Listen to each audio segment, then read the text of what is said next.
કોતરી Harinagar bridge પાસે પાણીનો valve leakage થતા પાણીની રેલમ છેલ હજારો લીટર પીવાના પાણીનો થયો વેડફાટ। ગોત્રી હરિનગર બ્રિજ પાસે પાણીની લાઇનનો વાલ્વ લીકેજ થતા રસ્તા ઉપર પાણીની રેલમ છેલ થઈ હતી। હજારો લીટર પીવાના પાણીનો વેડફાટ થયો હતો।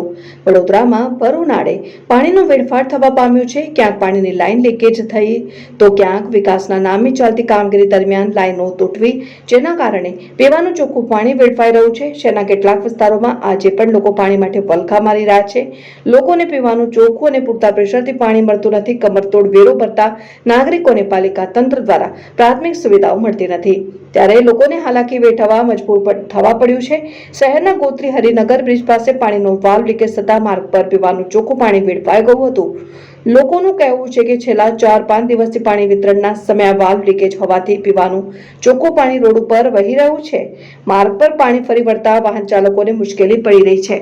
ઘણા ચાલકો સ્લીપ ખાઈ ગયા છે, ત્યારે સત્વરે અહીં રિપેરિંગની કામગીરી કરવામાં આવે તેવી માંગણી કરવામાં આવી હતી।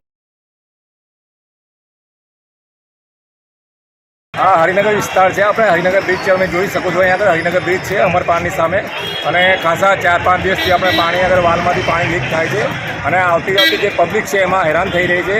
અને ઘણી વખતે એવું થાય છે કે એક્ટિવાવાળા જે આવતા હોય છે પાણીના લીધે સ્લીપ થઈને એક્સિડન્ટ બી થાય છે।